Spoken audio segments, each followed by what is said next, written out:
Conocerse para conocer. Capítulo primero. Introducción, búsqueda de la verdad y estructura básica del ser humano.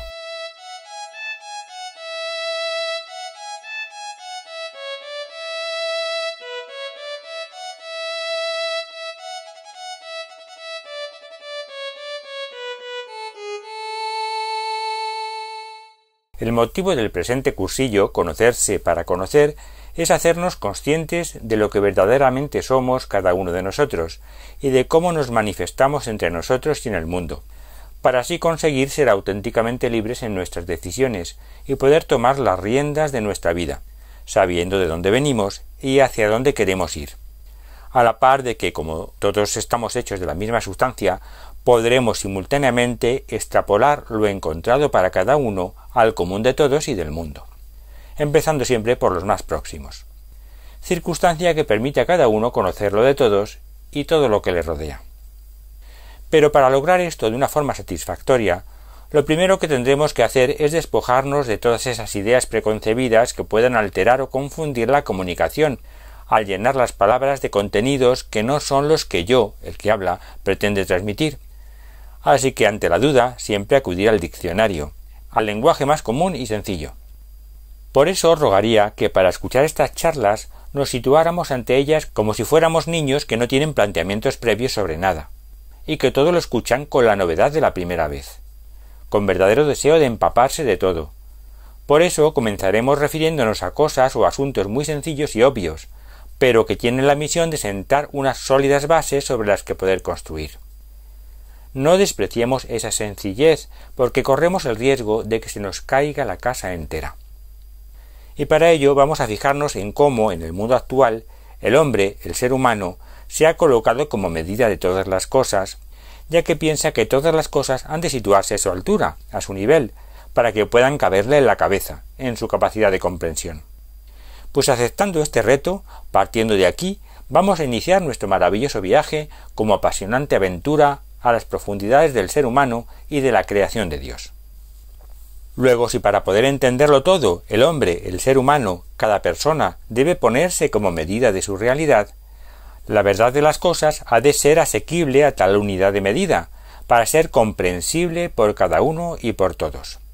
Es decir, sólo puede haber una verdad válida para todos, para que ésta pueda servir de unidad de medida, ya que en caso contrario nunca podríamos conocer ni saber nada de nada, y ni siquiera comunicarnos entre nosotros, y puesto que comunicarnos sí podemos, es que esa verdad única, esa unidad de medida, ya la tenemos escrita en cada uno de nosotros, y no depende de quien la diga, sino que la verdad es verdad en sí misma y reconocible por todos, siempre y cuando la busquen de buena fe. Además, el hecho de que una sola cosa se pueda medir ya indica que todas las cosas, ya sean abstractas o concretas, se pueden medir, aunque en ese momento no poseamos la capacidad de medida adecuada para hacerlo. O sea, la verdad de una sola cosa indica la verdad de todo, porque sin esa pequeña verdad nada podríamos saber. Pero a estas alturas, seguramente, lo primero que se preguntarán es ¿quién es este que nos habla? ¿Con qué privilegios cuenta para que sea digno de nuestro crédito? Y yo a eso solo puedo responderles que quien yo sea o deje de ser carece completamente de importancia frente a la verdad de lo que pretendo transmitir, ya que, como acabo de decir, la verdad tiene valor por sí misma y no depende de quien la diga. Lo importante no es el mensajero, sino el mensaje. Bien, pues supuesta esa buena fe o esa buena intención, ¿cómo puedo yo reconocer la verdad, la única verdad, dentro del aluvión de informaciones que nos saturan y agobian? Pues en estas circunstancias es bastante más fácil de lo que parece, porque para eso solo debemos confiar en nuestro propio corazón, en nuestro interior, que como unidad de medida ya la tiene escrita en sí mismo, porque al oír la misma verdad dicha por fuera, se pondrá a vibrar en sintonía con lo que oye. Y esto es como cuando alguien toca una guitarra junto a otra que nadie toca, pero que se encuentra afinada en el mismo tono, que las cuerdas de esta última comenzarán a vibrar por simpatía con las de la guitarra vecina. Pues lo mismo sucede con la verdad, que la verdad siempre reconoce a la verdad. Siempre presupuesta la buena fe y que no nos hayamos cegado a propósito, lo que ya haría imposible cualquier avance en este sentido, que, como ya bien advierte la sabiduría popular del refranero, no hay peor ciego que el que no quiere ver. Además, contamos con una ventaja añadida que hace que lo que yo voy a exponer a continuación sea muy fácil de comprobar, puesto que cada uno puede experimentarlo en sí mismo y por sí mismo. Y no sólo comprobarlo, sino experimentarlo, estudiarlo, conocerlo, porque es una realidad experimentable. Por eso podemos decir que esta medida humana que vamos a utilizar es a la vez de ángeles, como ya nos indica el libro del Apocalipsis, al indicar la medición del muro de la Jerusalén celeste con esta medida, ya que la verdad escrita en nuestros corazones ha de ser y es universal. Así dice la cita del capítulo 21 del Apocalipsis en su versículo 17. Y midió su muralla, 144 codos con medida humana, que era la del ángel. Incluso la misma naturaleza de la charla nos va a ayudar a realizar esa comprobación, al poder ver representada en un diagrama que vamos a ir configurando esa estructura básica del ser humano, de cada persona, para que quede también a la vista y así poder irla desentrañando poco a poco.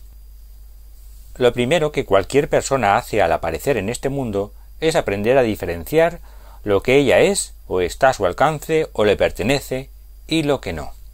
Es decir, aprende a diferenciar lo de dentro y lo de fuera. Así en el diagrama separamos el medio externo que queda por fuera del medio interno que queda por dentro, mediante una barrera.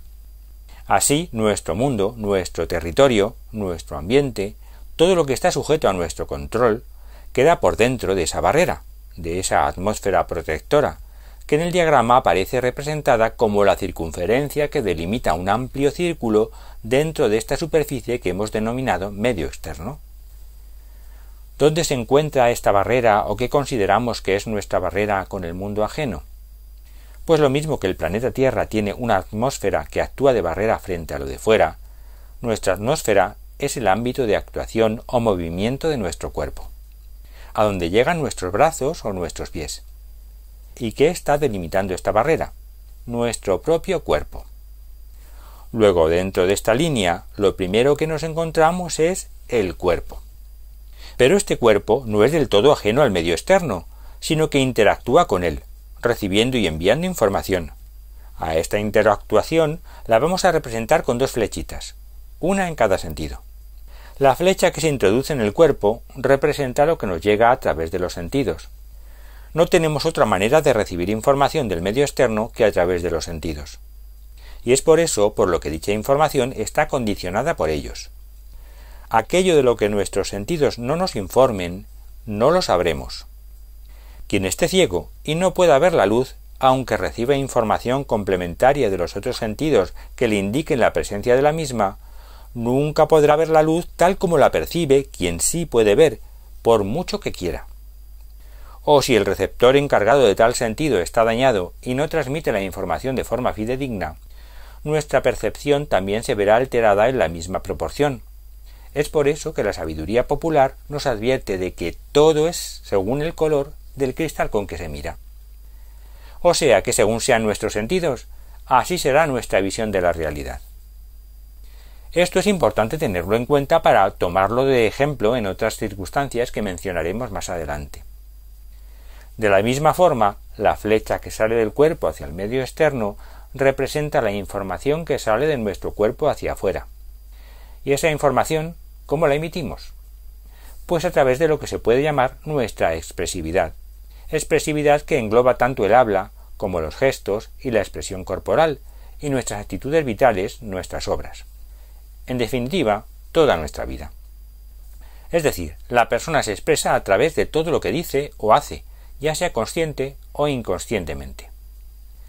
Todo esto que parecen simplezas, detalles de sentido común perfectamente prescindibles, si no se tienen en cuenta a la hora de elaborar conclusiones sobre el conocimiento de la realidad de lo que somos y nos rodea, pueden llevarnos a errores básicos y de bulto, que pueden condicionarnos toda nuestra vida, hasta extremos insospechados. Circunstancia que vamos a ir viendo a lo largo y ancho de este desarrollo. Pero el cuerpo tiene algo en su interior que le diferencia del de una piedra, algo que establece una organización y un control interno que le permite gestionar la información que recibe por los sentidos, y la que emite por su expresividad.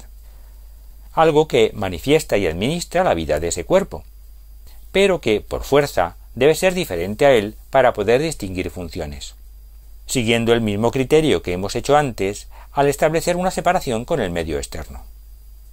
A este segundo recinto interno se le conoce con el nombre de psique, aunque si lo denominamos ánimo, entenderemos mejor su significado, ya que el ánimo es la manifestación del ánima, es decir, del alma, de aquello que nos anima y nos llena de vida, como decíamos antes.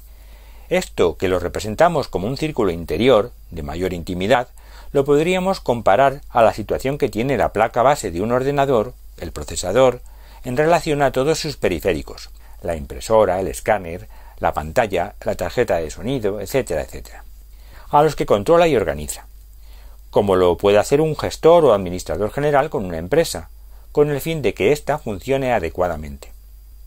Y también, como ocurre en el círculo externo, se comunica con su círculo inmediato, con el cuerpo, por lo que del mismo modo le colocamos las dos flechas en ambos sentidos. La que recibe la información que le suministra el cuerpo, y que por tanto éste también mediatiza, es decir, puede modificar según la manera a que nos referíamos antes al hablar de los sentidos, y viceversa, también suministra información al cuerpo apta para el control del mismo, y además para ser mostrada mediante la expresividad.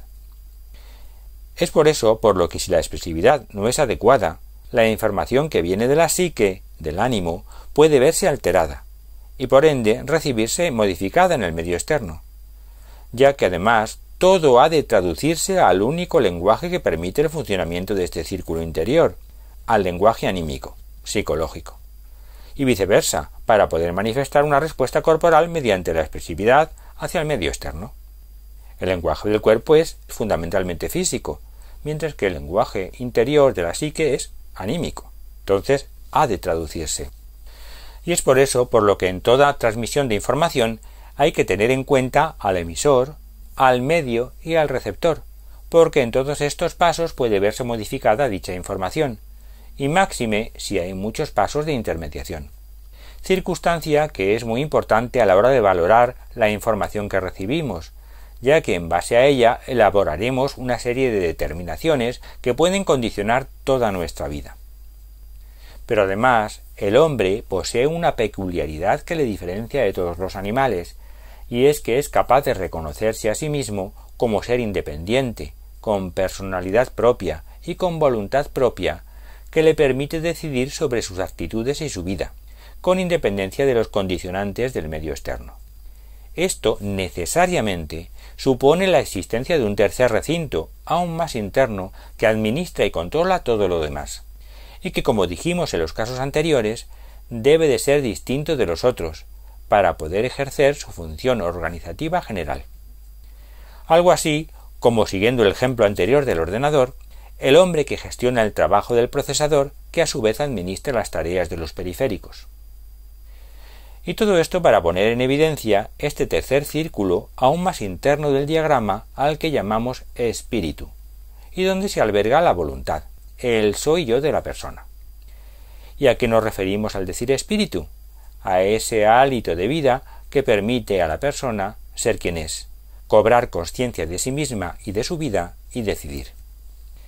Si el concepto filosófico griego nos ofrecía una aproximación a lo que entendemos por psique, es ahora el hebreo, el bíblico, el que nos acerca al de espíritu.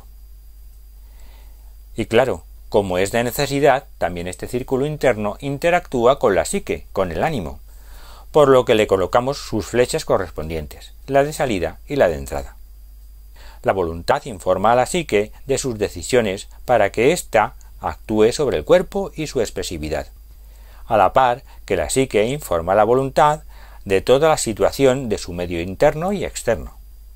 Lo que ocurre es que también se incrementa en uno, en ambos sentidos, el número de escalones mediáticos entre el espíritu del hombre y el medio externo, lo que introduce más riesgo en la fiabilidad de la transmisión, ya que asimismo aumenta en uno el número de traducciones al aparecer un nuevo lenguaje, el lenguaje espiritual. Imaginémonos, por ejemplo, una alucinación que ocurre en la psique y que perturba o confunde lo percibido por los sentidos. O viceversa, una enfermedad mental que altera el comportamiento. En estas circunstancias, la comunicación entre el espíritu y el medio externo se ve muy entorpecida. ¿Y qué tenemos en el centro de nuestro espíritu? ¿En el corazón de nuestro ser? Pues el centro de nuestro ser, el yo. El sólido, compacto e impenetrable yo, como tierra desconocida e ignota, donde el hombre puede proclamar «yo soy». Pero el hombre no se ha hecho a sí mismo, ni se ha otorgado el ser a sí mismo, ni sostiene su existencia por sí mismo. Así que si recordamos el nombre que Dios da a Moisés, «yo soy el que soy», explícaselo así a los israelitas, «yo soy, me envía a vosotros», este es mi nombre para siempre. Y luego nos fijamos en lo que dice San Pablo, y la prueba de que sois hijos es que Dios envió a nuestros corazones el espíritu de su Hijo, que clama Abba, es decir, Padre. Estaremos aproximándonos al contenido de ese yo con minúscula de apariencia impenetrable.